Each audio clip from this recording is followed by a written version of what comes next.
Waalaikumsalam. Alhamdulillahirabbil alamin. Shalatu wassalamu ala nabiyyina Muhammadin wa ala alihi wa ashabihi wa man sara ala nahjihi ila yaumil. Amma ba'du, jemaah sekalian. Pada malam hari ini ada dua tema yang kita ingin angkat. Yang pertama, lanjutan dari kajian sebelumnya tentang amar ma'ruf nahi munkar. Yang kedua tentang hijrah dan tahun baru Muharram. Mungkin satu hadis kita baca dulu untuk keistiqomahan kelanjutan kajian kita. Kita sampai hadis yang ke 188 kemarin ya. Pada malam hari ini kita bahas hadis yang 189 an ummul mukminin Ummi Salamah binti Abi Umayyah, istri Rasulullah sallallahu alaihi wasallam. Qala, bahwa Nabi bersabda, innahu yusta'malu alaikum umara, sungguh akan memimpin kalian para umara. Kemudian fada'rifun wa tunkirun, di antara umara itu kalian mengetahui kebaikannya, tentu wa tunkirun, kalian juga mengetahui keburukannya. Ini yang pertama selalu terjadi. Ada pemimpin, penguasa, umara yang memang mendatangkan kebaikan, bersemangat untuk menyebarkan kebaikan ke masyarakatnya. Ada juga umara yang membawa dampak buruk kepada masyarakat. Sekali lagi, itu selalu terjadi dan Rasulullah Sallallahu Alaihi Wasallam telah mengabarkan yang berabad-abadnya. Karena itu selalu terjadi, yang terpenting adalah bagaimana kita menyikapi. Jadi dimanapun kapanpun ada terjadi. Ada juga yang memang sebagian tindakan dan kebijakannya itu membawa kebaikan, menjadikan masyarakat lebih baik secara manusiawi, kehidupan, pekerjaan, tatanan masyarakat, hubungan sosial menjadi lebih baik, atau secara syar'i, kegiatan-kegiatan yang kebaikan mendapatkan dukungan, mendapatkan fasilitas bahkan, maka masyarakat menjadi lebih dekat kepada Al-Khaliq, Sang Pencipta, bersemangat beribadah. Di masyarakat juga tatanan kemasyarakatan sesuai dengan yang Allah ridhoi. Ada juga yang sebaliknya, tatanan sosialnya buruk, banyak orang tidak mendapatkan pekerjaan, akhirnya banyak kejahatan, pencurian, pencopetan, pembegalan, bahkan perampokan dan lain sebagainya. Juga tatanan kemasyarakatan, keagamaannya banyak kemungkaran yang menyebar, meluas merajalela. Jadi sekali lagi, dua-duanya akan terjadi secara umum atau secara kedaerahan. Di daerah-daerah tertentu banyak kemungkaran tadi ya, secara sosial maupun keagamaan. Daerah-daerah yang lain begitu menonjol kebaikan sosial dan keagamaan. Nah, sekali lagi, bagaimana kita mensikapi?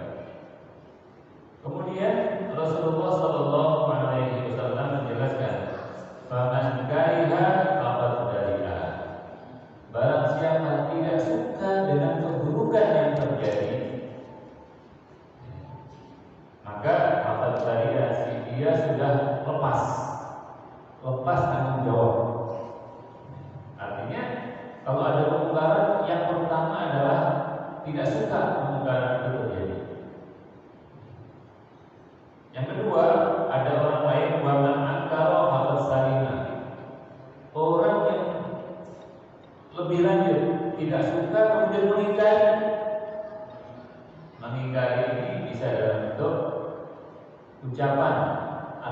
tulisan.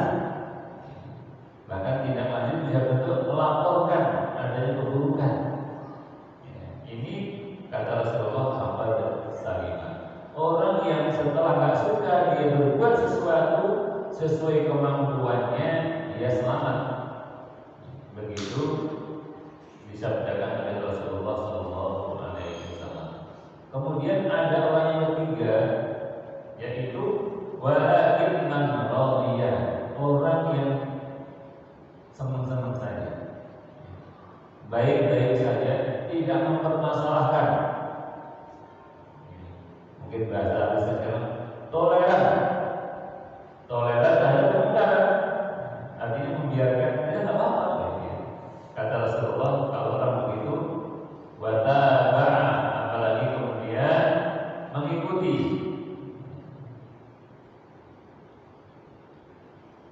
Jadi kalau harus taba'a itu ngikutin harus.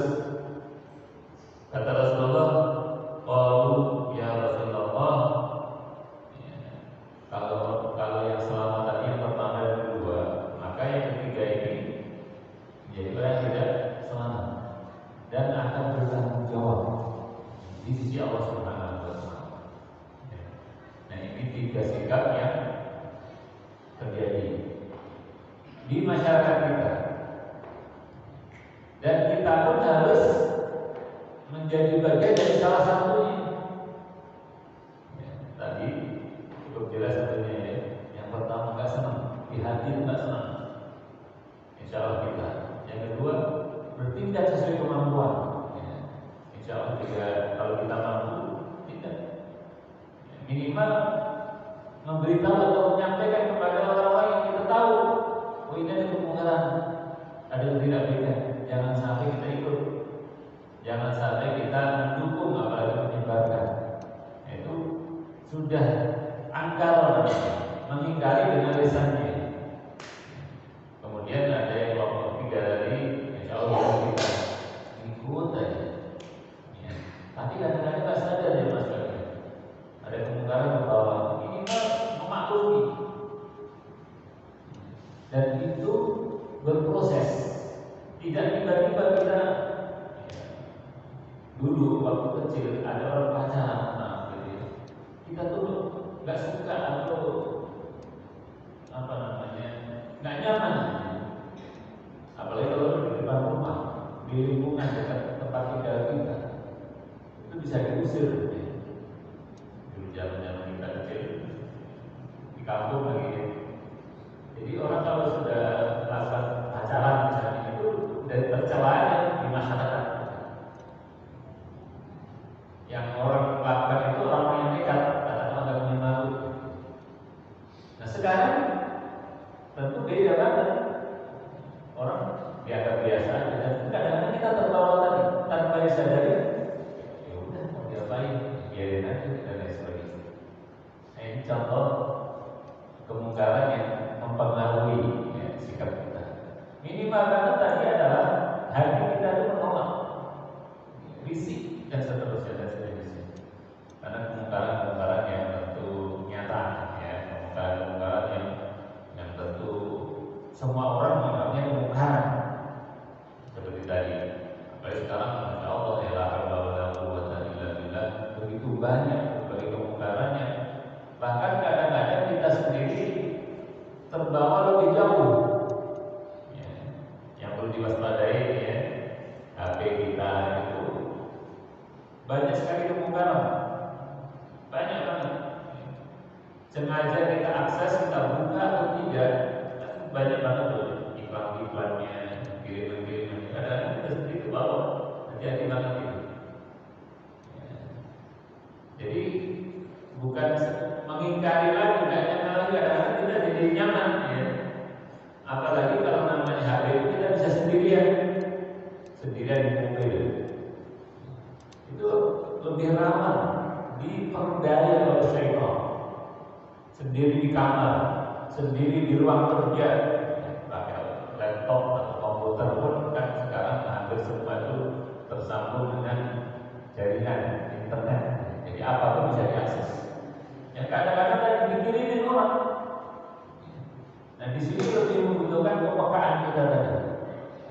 kariha wa angkar, nggak suka bahkan mengingkari.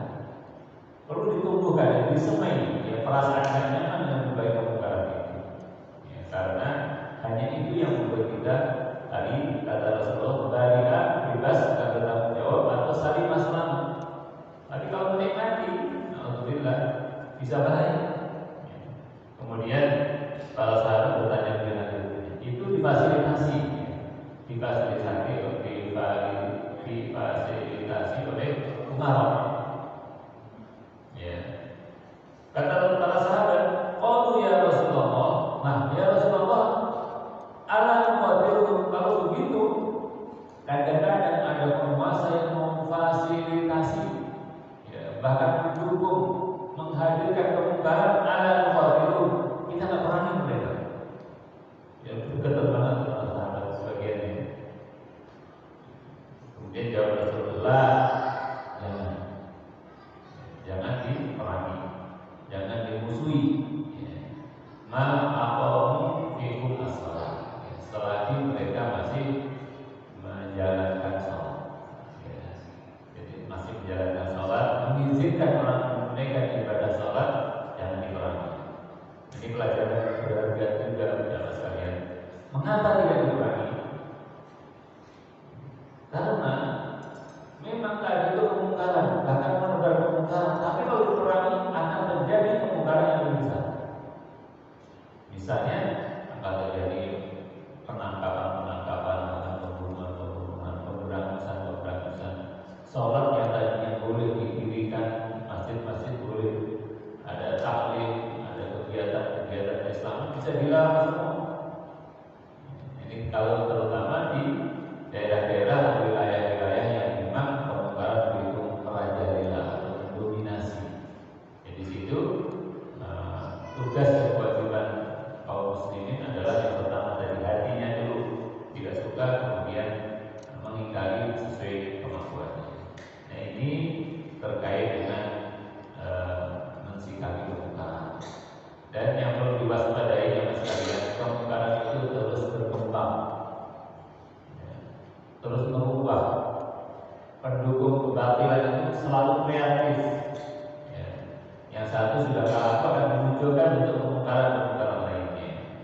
Kuncinya sana, ya, hati kita perlu tetap peka bahwa itu adalah kemungkaran, bahwa itu adalah sesuatu yang dilarang dan tidak diridhoi oleh Allah Subhanahu wa taala. Ya.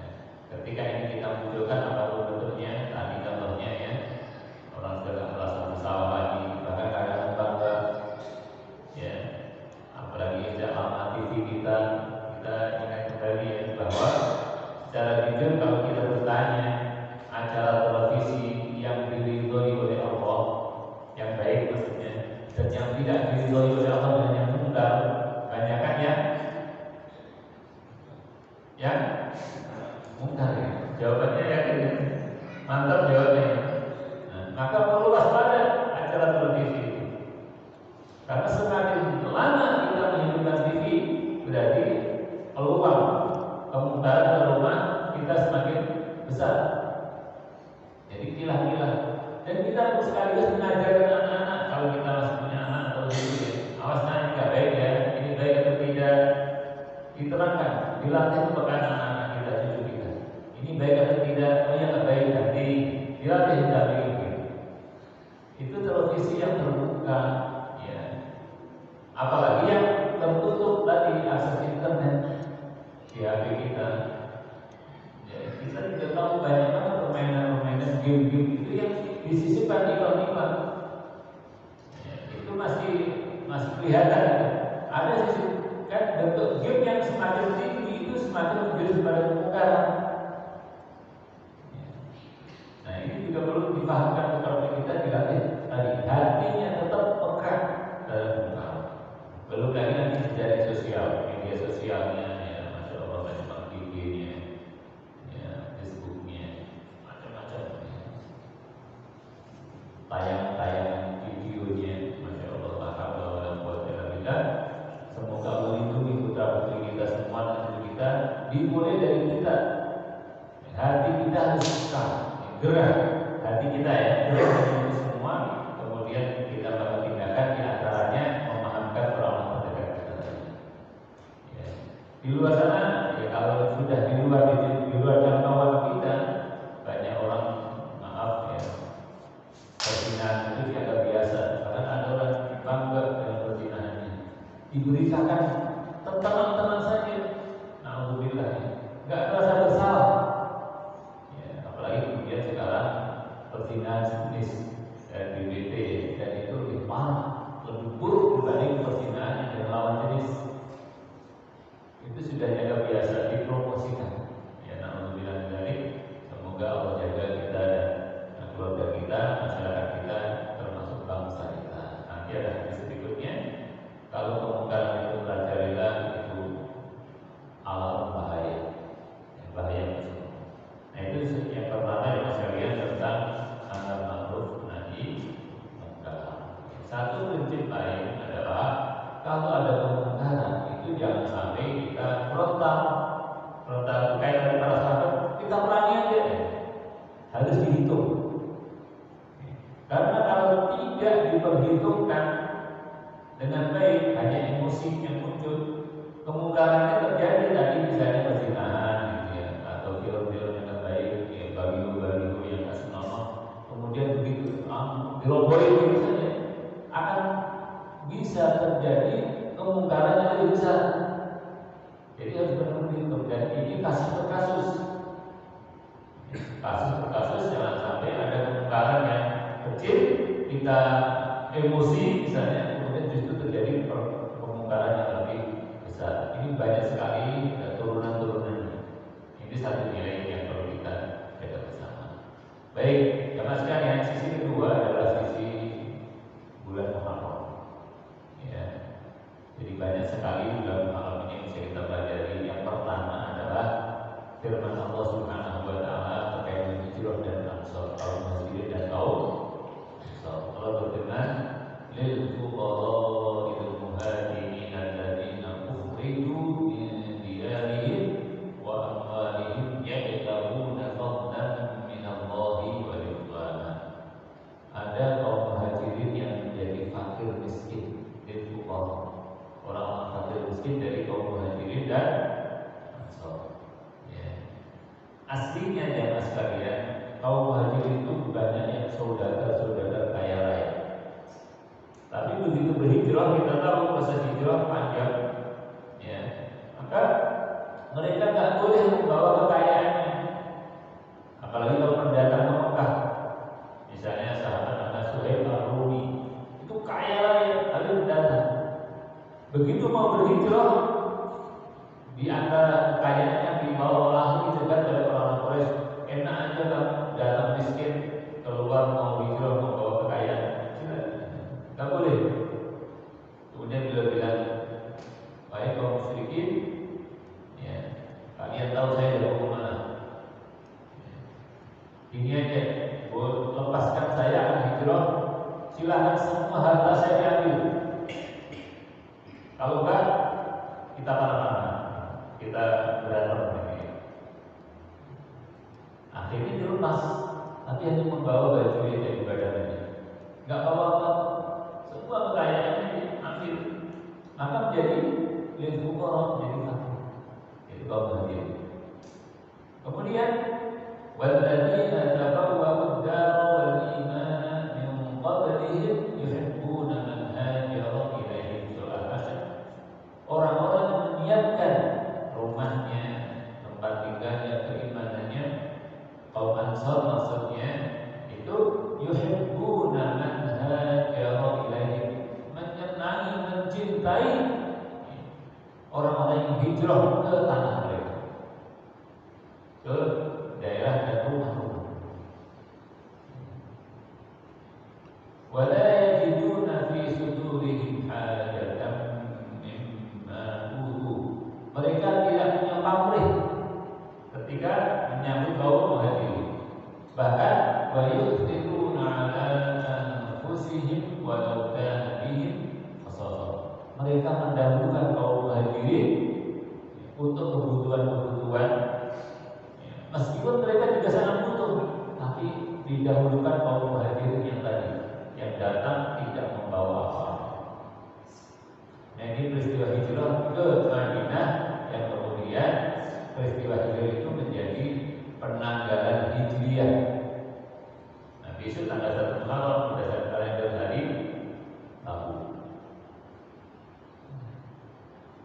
pelajaran pentingnya adalah bagaimana ukhuwah persaudaraan itu benar-benar tulus karena Allah Subhanahu wa taala.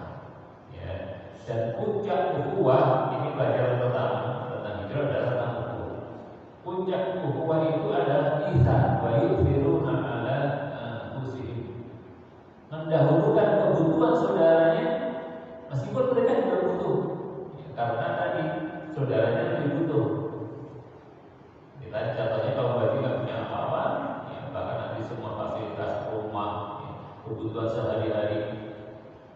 Ada yang sampai 5 tahun kurang lebih. Mereka ibarat sekarang itu orang mengungsi ya mas ya. Orang mengungsi itu kalau muhajirin itu begitu meninggalkan tanah kelahiran, sungguh satu perjuangan yang berat.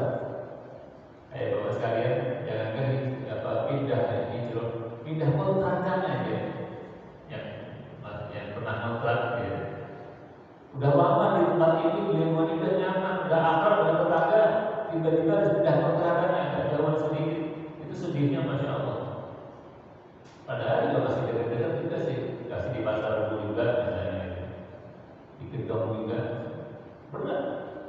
Apalagi benar-benar ditinggalkan tanah airnya, tanah kelahirannya, kekayaannya, bahkan keluarganya, bahkan lagi diambil jadikan rebutan, royokan, bacaan oleh orang-orang yang selama ini mengganggunya. Berat sekali. Kemudian di antara mereka itu tidak mampu memang. Terus dibantu oleh orang Ansor, dibantu semua kebutuhannya. Ya ada yang memang cepat recovery, cepat bangkit. Ya. Pengusaha biasanya selalu pintar mencari peluang-peluang di Madinah, kembali berusaha dan kembali bisa mandiri. Banyak juga yang begitu. Tapi yang biasa-biasanya 5 tahun dibantu. Bayangkan 5 tahun mengungsi. Ya. Kita mengungsi, ya, apalagi mengungsi ya, mengungsi karena kebanjiran misalnya. 3 hari aja udah menderita banget. Yang pernah mengungsi, maaf, alhamdulillah kebakaran misalnya, menderita banget. Sekarang ada saudara-saudari kita yang masih mengungsi, ya, di Palestina, mengungsinya ke Libanon, ke Jordan, ke Turki. Nggak tahu sampai kapan, udah bertahun-tahun.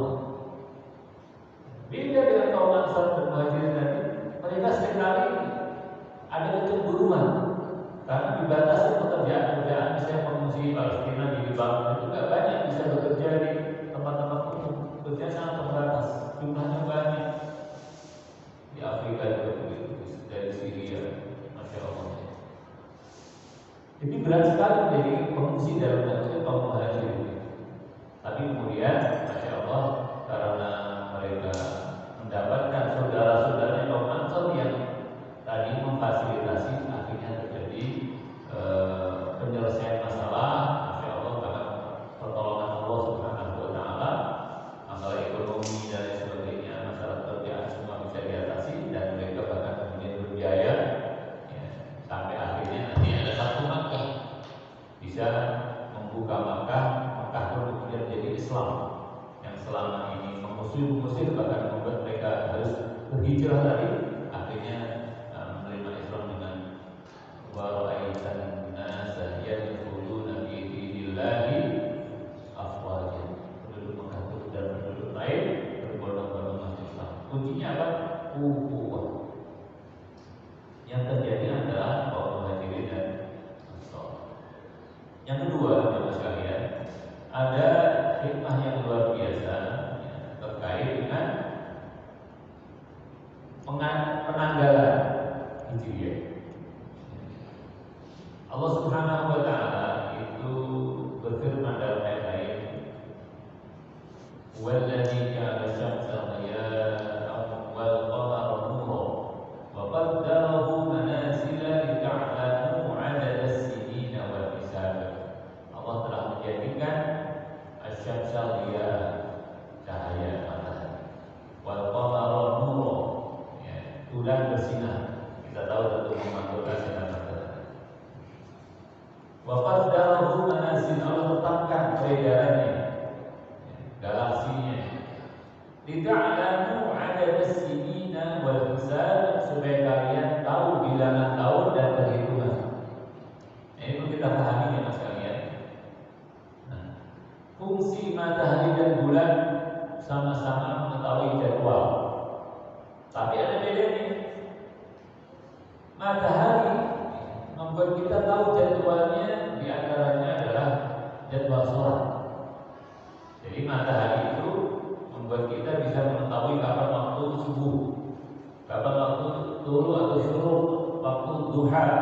waktu zuhur, asar, maghrib, isya sampai tahajud, putar terus sehari semalam itu berdasarkan apa? Walladzi ja'ala syamsa matahari.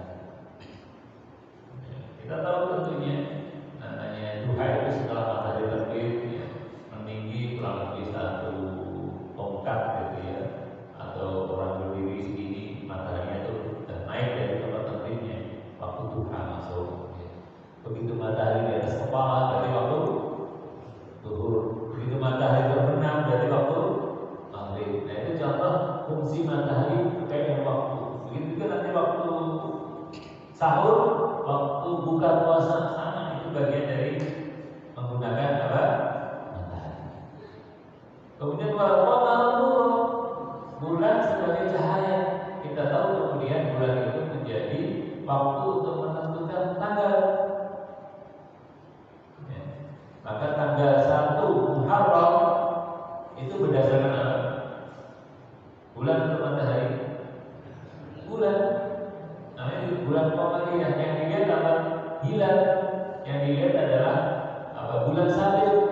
Maka kalau bulan Ramadan, bulan Dzulhijjah selalu sebetulnya tiap bulan itu selalu diamati, selalu dilihat di ru'yah dan dihisab awal bulan Hijriah itu kapan. Cuman yang diukur biasanya awal Ramadan, awal Syawal, sama awal Dzulhijjah ya. Karena di situ ada ibadah-ibadah yang melibatkan semua masyarakat. Tapi setiap bulan itu diamati di seluruh dunia. Tanggal 1-nya kapan? Nah, tanggal 1 Muharram kalau kalender di Indonesia itu besok hari Rabu. Nah ini perlu diketahui bahwa kita bertanggal menentukan hari itu berdasarkan Hijriah atau Qamariyah. Meskipun sekarang jadi redup gitu ya. Kita belum tentu kalau tanggal 1 Muharram belum tentu kita tahu di tanggal 1. Ya. Padahal itu penting. Pentingnya juga nanti kapan tanggal 12 Hijriah, tanggal 13, 14 Hijriah puasa apa? Puasa Ayyamul Bid itu kalender Hijriah. Apalagi awal Ramadan dan Syawal setelah Hijriah. Nah, selepas itu kadang-kadang jangankan tanggalnya, bulannya bulan apa juga lupa. Tahun berapa? Mikir panjang baru jauh ya. Sekarang tahun berapa? Ingat kan? 1000 sekarang tadi sore itu 1444, sekarang sudah masuk tanggal 1 Muharram. Kalau hitungan Hijriah itu masuknya mulai maghrib ya, terbenam matahari itu pagi hari. Nah sekarang sudah masuk tanggal 1 Muharram 1445 Hijriah ya. Nah dalam Al-Quran juga disebutkan inna iddatash syuhuri indallahi 12 syahr. Jumlah bulan di sisi Allah itu ada 12. Minha arba'atun hurum, 4 di antaranya bulan suci. Ya.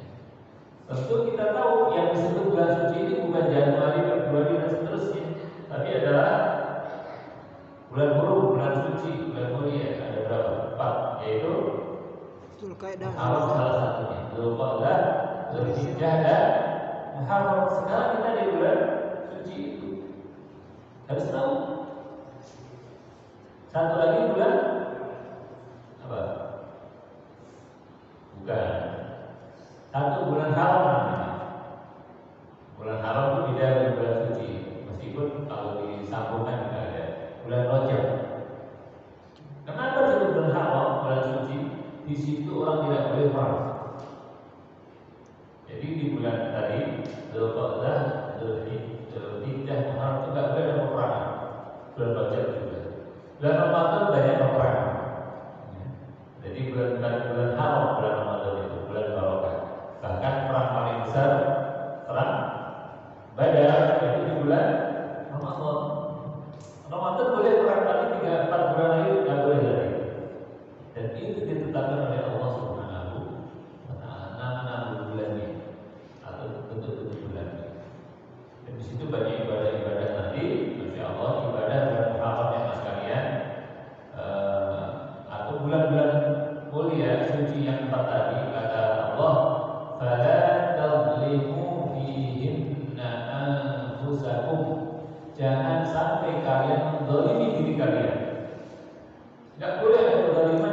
bulan suci itu termasuk bulan haram. Maksudnya bukan berarti di luar bulan 4 itu boleh, tidak demikian. Maksudnya adalah kezaliman, kemungkaran yang terjadi pada 4 bulan itu lebih besar dosanya, lebih mungkar, lebih buruk dibanding kezaliman atau kemungkaran di bulan-bulan lain. Sejak